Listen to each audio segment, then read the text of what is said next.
Shalom, selamat pagi dan salam sejahtera untuk semua siswa dan siswiku dimanapun kalian berada.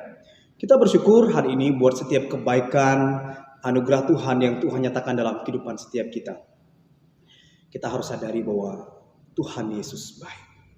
Mari bersama-sama pada hari ini kita akan mempersiapkan hati dan pikiran kita di dalam ibadah kita pada hari ini. Ibadah kita dibuka di dalam nama Allah Bapa, Allah Anak dan Allah Roh Kudus. Mari kita mengambil sikap saat teduh bersama-sama. Saat teduh kita mulai.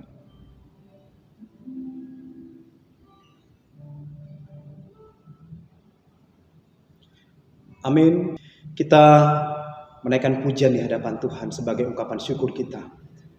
Doa katakan, ini kami Tuhan, kami siap memuji-Mu, kami siap memuliakan nama. Kita naikkan pujian, korban syukur, naikkan pujian untuk Tuhan.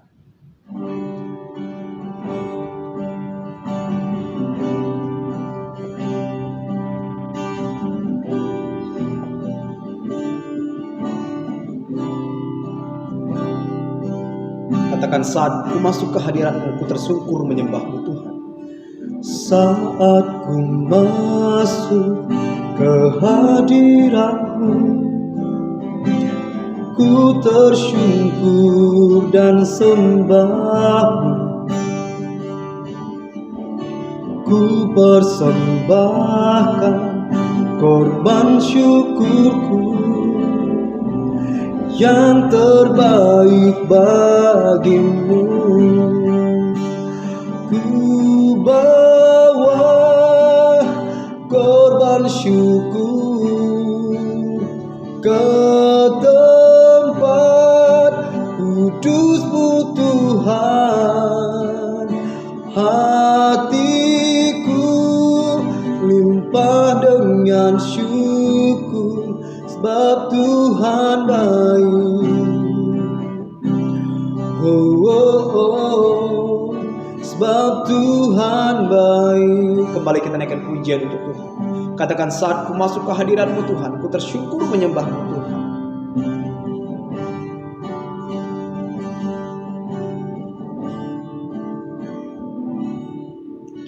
Saat ku masuk ke hadirat-Mu,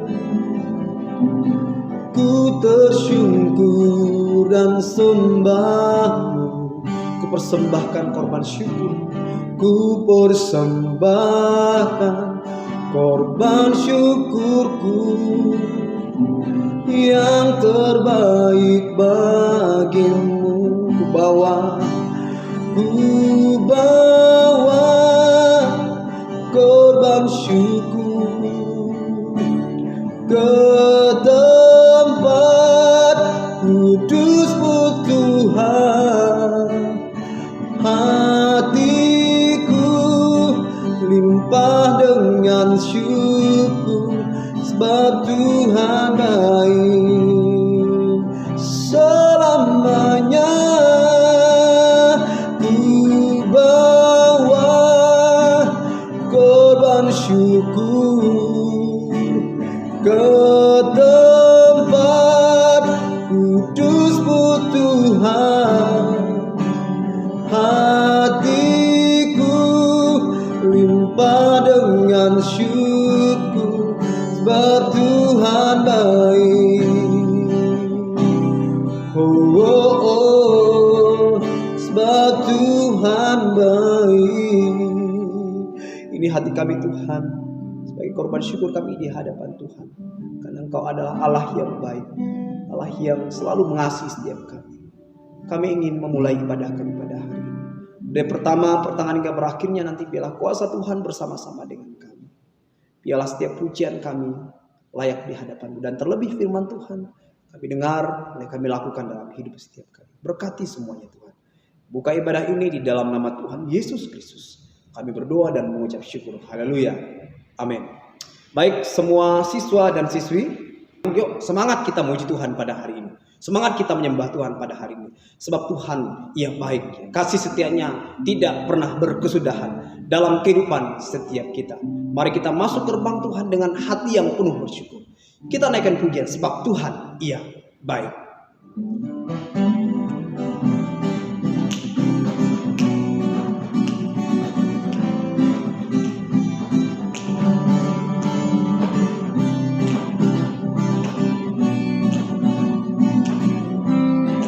Katakan, mari masuk gerbangnya. Mari masuk gerbangnya dengan hati bersyukur, halamannya dengan pujian, penuhi baiknya dengan nyanyian syukur. Hadirat penuh sukacita. Katakan, sebab Tuhan Ia baik, sebab Tuhan Ia baik, dan anugerahnya kekal selama-lamanya.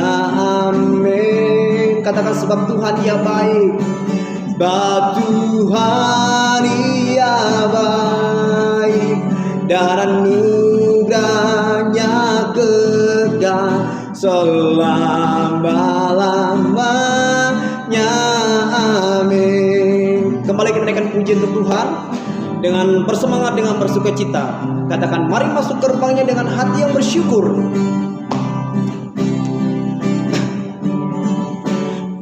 Masuk gerbangnya dengan hati bersyukur, halamannya dengan pujian. Katakan, penuhi baiknya, penuhi baiknya dengan nyanyian syukur. Hadiratnya penuh sukacita. Katakan, sebab Tuhan Ia baik, sebab Tuhan Ia baik, dan anugerahnya kekal selama-lamanya.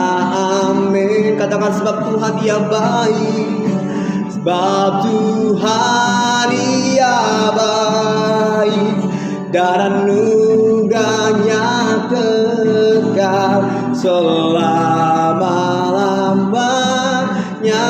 Amin. Selama-lamanya. Amin. Selama-lamanya. Amin. Selama-lamanya. Amin. Selama-lamanya. Amin. Sebab Tuhan Ia baik selama-lamanya. Amin. Baik, sebentar kita akan mendengarkan firman Tuhan yang akan disampaikan oleh hamba-Nya bagi setiap kita pada hari ini. Baiklah, setiap kita bukan hanya menjadi pendengar, tetapi kita boleh melakukan firman Tuhan itu di dalam kehidupan setiap kita, sehingga kehidupan kita semakin bertumbuh dan berbuah di dalam Tuhan. Mari kita naikkan pujian. Selidiki aku, lihat hatiku.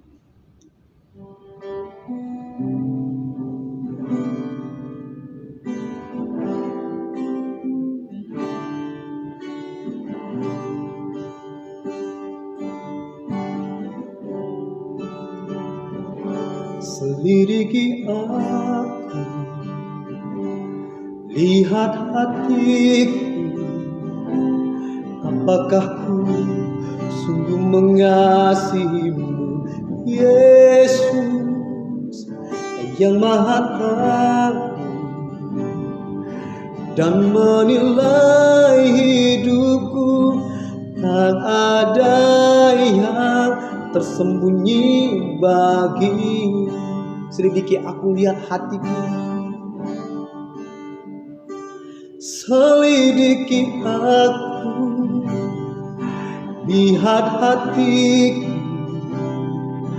apakah ku sungguh mengasihimu, Yesus, Kau yang Maha Tahu dan menilai hidupku. Tak ada yang tersembunyi bagimu. Telah kulihat kebaikanmu yang tak pernah habis di hidupku. Ku berjuang sampai yakin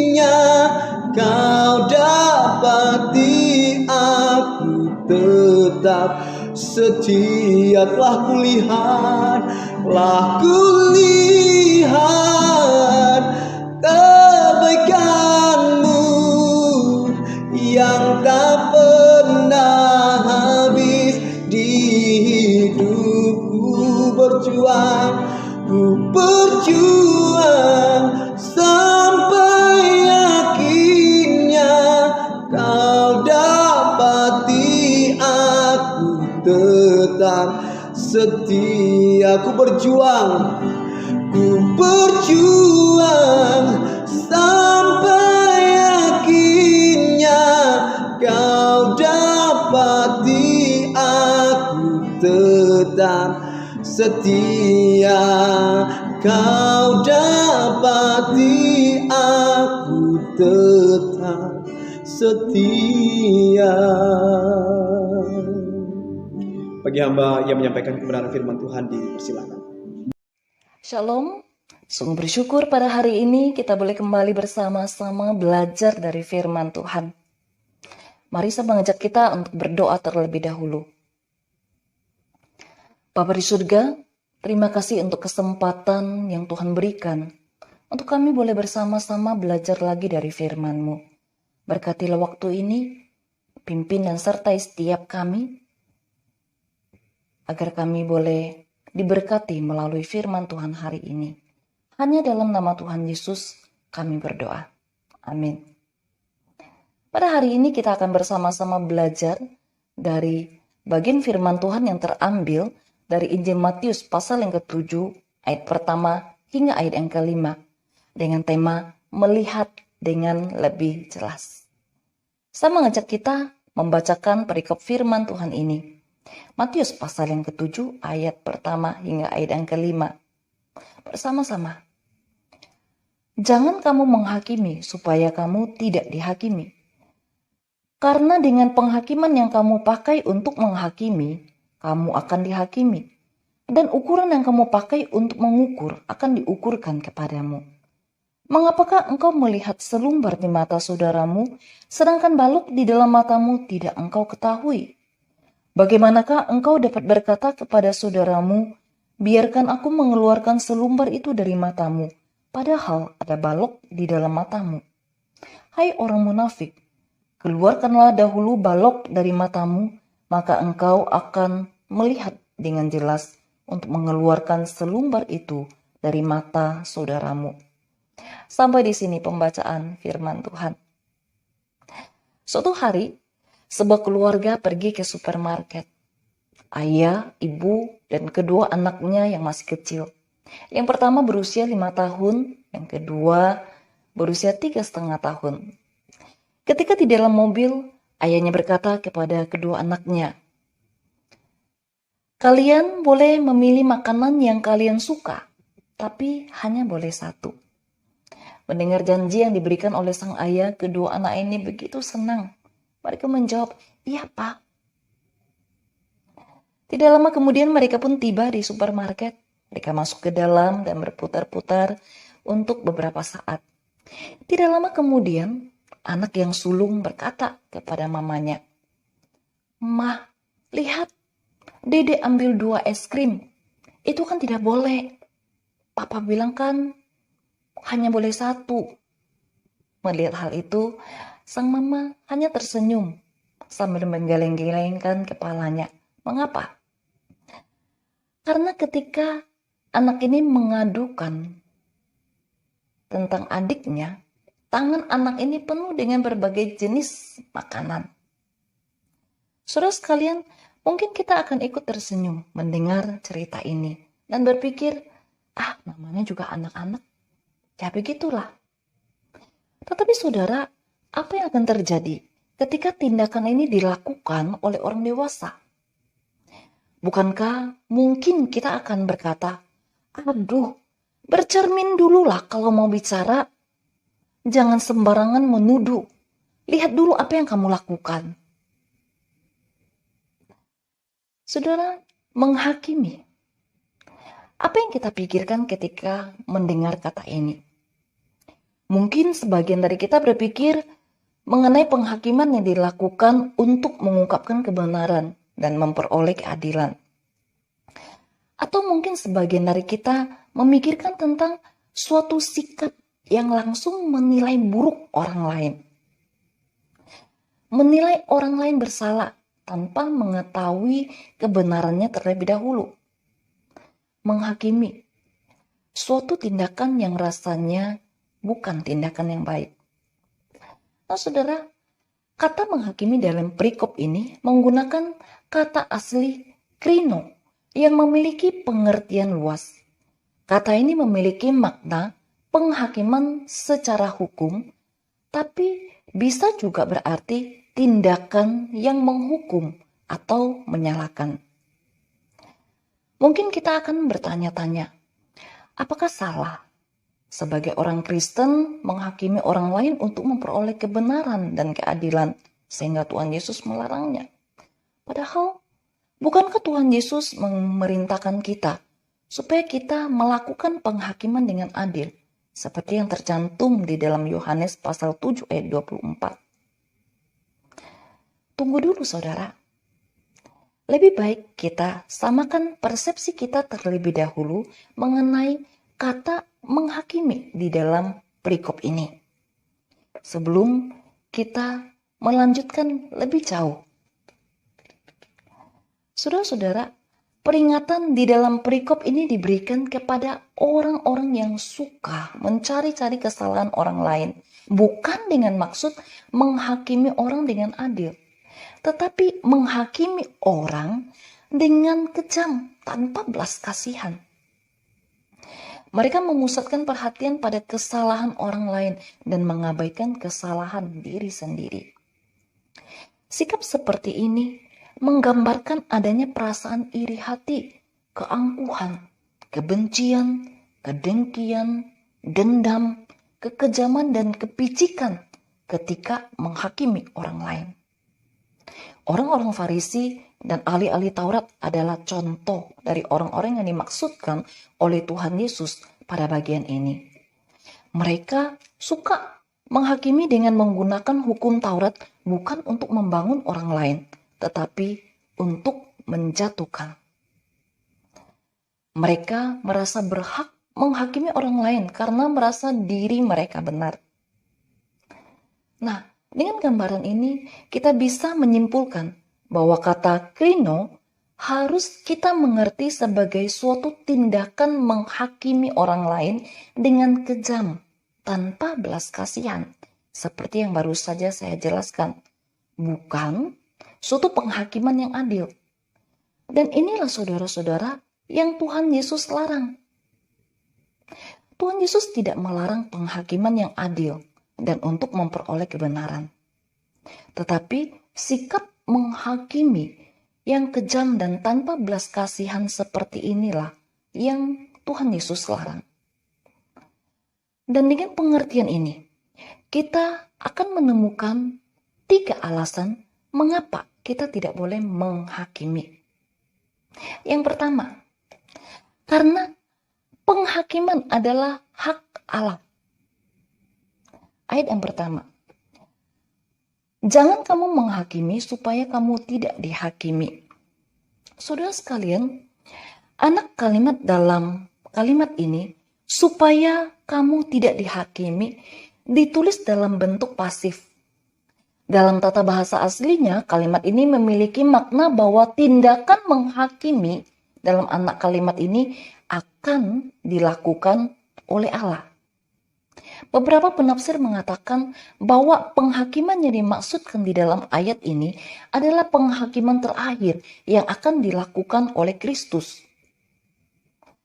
Saudara, penghakiman adalah hak Allah. Allah berhak menghakimi karena Ia Maha Tahu. Ia akan menilai segala sesuatu dengan benar dan adil. Di dalam Yakobus pasal 4 ayat 12 menyatakan bahwa hanya ada satu pembuat hukum dan hakim, yaitu Allah. Saudara dikasihi oleh Tuhan Yesus Kristus, kita tidak boleh menghakimi dengan semena-mena karena penghakiman itu adalah hak Allah. Biarkanlah Allah yang Maha Adil melakukan tugasnya. Tetapi apabila Allah memberikan kesempatan kepada kita untuk menghakimi orang lain dengan tujuan untuk mencari kebenaran dan keadilan, maka lakukanlah hal itu dengan kerendahan hati dan dengan menyadari bahwa kita tidak lebih tinggi dan tidak lebih benar dari orang lain, karena kita diciptakan setara dengan orang lain. Juga dengan satu kesadaran bahwa Allah akan menghakimi kita. Apakah kita telah melakukan penghakiman dengan adil atau tidak? Alasan yang kedua, mengapa kita tidak boleh menghakimi. Supaya ukuran yang dipakai untuk menghakimi orang lain tidak dikenakan kepada diri sendiri. Ayat yang kedua. Karena dengan penghakiman yang kamu pakai untuk menghakimi, kamu akan dihakimi, dan ukuran yang kamu pakai untuk mengukur akan diukurkan kepadamu.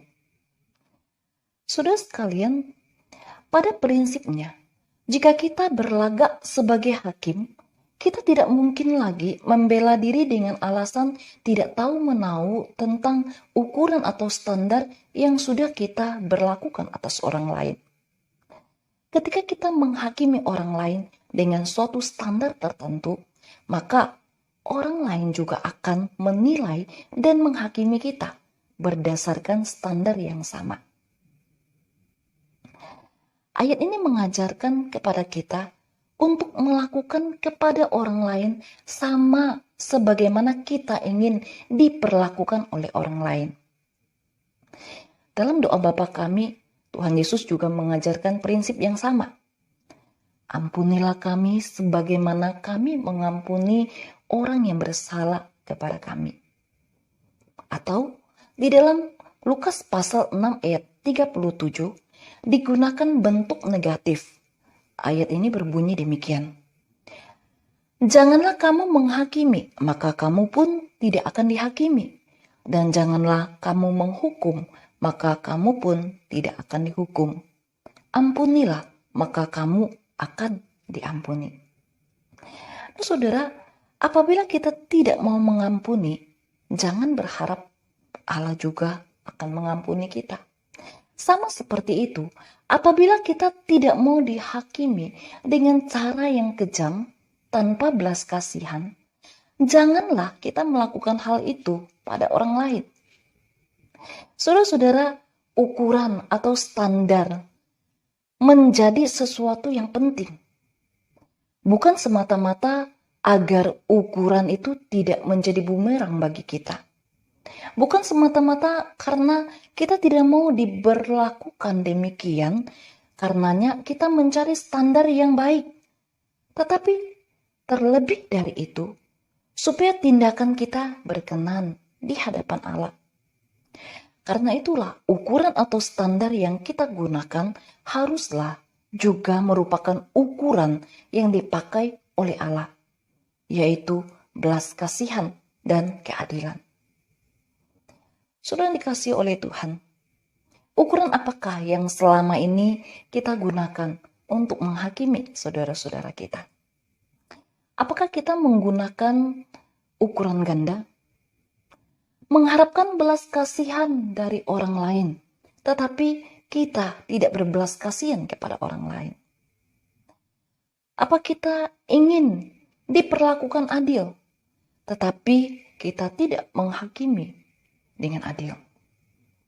Apakah kita ketika melakukan kesalahan, kita minta dimaklumi, tetapi ketika orang lain bersalah kepada kita, kita tidak mau mengampuni, melainkan memojokkan dia karena kita merasa tidak dihargai? Saudara-saudara yang dikasihi oleh Tuhan Yesus Kristus, marilah kita menerapkan ukuran untuk menghakimi sebagaimana yang Tuhan gunakan, yaitu belas kasihan dan keadilan. Alasan yang terakhir, mengapa kita tidak boleh menghakimi? Karena kita tidak lepas dari kesalahan. Ayat yang ketiga hingga yang kelima. Mengapakah engkau melihat selumbar di mata saudaramu, sedangkan balok di dalam matamu tidak engkau ketahui? Bagaimanakah engkau dapat berkata kepada saudaramu, biarlah aku mengeluarkan selumbar itu dari matamu, padahal ada balok di dalam matamu? Hai orang munafik, keluarkanlah dahulu balok dari matamu, maka engkau akan melihat dengan jelas untuk mengeluarkan selumbar itu dari mata saudaramu. Saudara dikasihi oleh Tuhan, ayat yang kelima dimulai dengan kata, hai orang munafik. Orang munafik adalah orang yang dari luar kelihatan baik, atau lebih tepat berpura-pura baik. Namun sebetulnya di dalamnya ia adalah pendosa.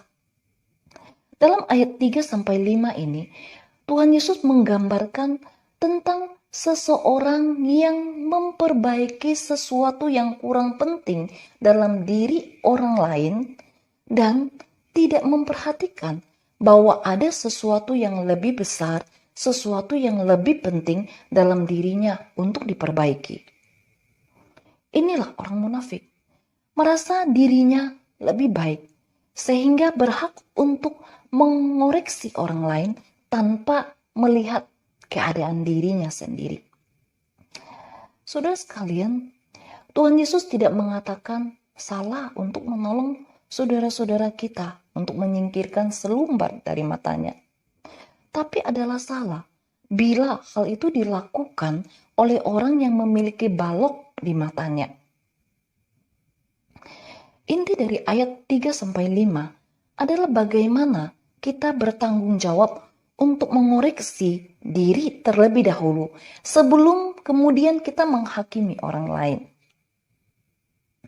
Saudara dikasihi oleh Tuhan, di dalam ayat yang kelima mengatakan, keluarkanlah dahulu balok dari matamu. Mengkoreksi diri bukan semata-mata mengakui kesalahan. Bukan hanya mengakui ada balok dalam mata kita, tapi lebih jauh dari itu, kita mau mengambil tindakan untuk memperbaikinya, untuk mengeluarkannya. Ini tidak mudah, saudara. Dibutuhkan suatu kerendahan hati dan keterbukaan untuk mengakui kelemahan dan kesalahan, serta sebuah tekad dan keberanian untuk memperbaiki diri. Ayat ini mengajak kita untuk terus memeriksa diri. Saudara dikasih oleh Tuhan, bila balok-balok di dalam diri kita, bila pelanggaran dan kesalahan dalam diri kita telah kita singkirkan, kita akan dapat melihat dengan lebih jelas, sehingga kita dimampukan pula untuk menolong saudara kita dalam memperbaiki dirinya dengan roh lemah lembut. Namun sekali lagi, diperlukan kerendahan hati dan keterbukaan. Saudara dikasih oleh Tuhan Yesus Kristus, bagaimanakah dengan kita? Apakah kita mempunyai kerendahan hati untuk mengakui dosa kita? Untuk mengkoreksi diri sebelum mengkoreksi orang lain? Saudara, maukah kita mempunyai kerendahan hati untuk dikoreksi supaya Tuhan mengubah kita, sehingga kita dapat melihat dengan lebih jelas? Saudara-saudara, sesungguhnya kita hidup dalam situasi di mana kita kerap kali harus menghakimi. Misalkan saya, sebagai orang tua yang mengharuskan saya untuk menegur kesalahan anak-anak saya. Atau sebagai seorang guru, yang mengharuskan seorang guru harus menegur siswa-siswi yang melanggar tata tertib sekolah. Atau sebagai seorang kakak dan lain-lain. Namun jangan lupa, kita bukanlah Tuhan Yesus, saudara, yang berhak untuk melakukan penghakiman. Apabila Tuhan memberikan kita kesempatan dan kepercayaan untuk menghakimi, itu semata-mata anugerah Tuhan. Karena kita sesungguhnya tidak layak. Kita penuh dengan dosa dan kesalahan. Karena itu, lakukanlah dengan kerendahan hati Pertama-tama dengan kita memeriksa diri terlebih dahulu, memperbaiki diri, dan kemudian menghakimi dengan ukuran yang Tuhan pakai, belas kasihan dan keadilan. Saudara-saudara, bukankah kita telah mengalami belas kasihan dan keadilan yang Kristus nyatakan di atas kayu salib untuk setiap dosa-dosa kita? Mari saudara-saudara, kita memiliki semangat yang penuh kasih dalam menghakimi orang lain. Bukan untuk menjatuhkan mereka, tetapi untuk bersama-sama bangkit menjadi pribadi yang berkenan di hadapan Tuhan. Amin. Mari kita berdoa. Bapa di surga, terima kasih untuk firman Tuhan yang boleh kami baca dan renungkan bersama. Mampukanlah setiap kami untuk menghidupi firman Tuhan ini dalam kehidupan kami. Hanya dalam nama Tuhan Yesus kami berdoa. Amin. Ku bawa korban syukur ke tempat kudus-Mu Tuhan. Hatiku limpah dengan syukur sebab Tuhan baik. Oh, oh, oh, sebab Tuhan baik.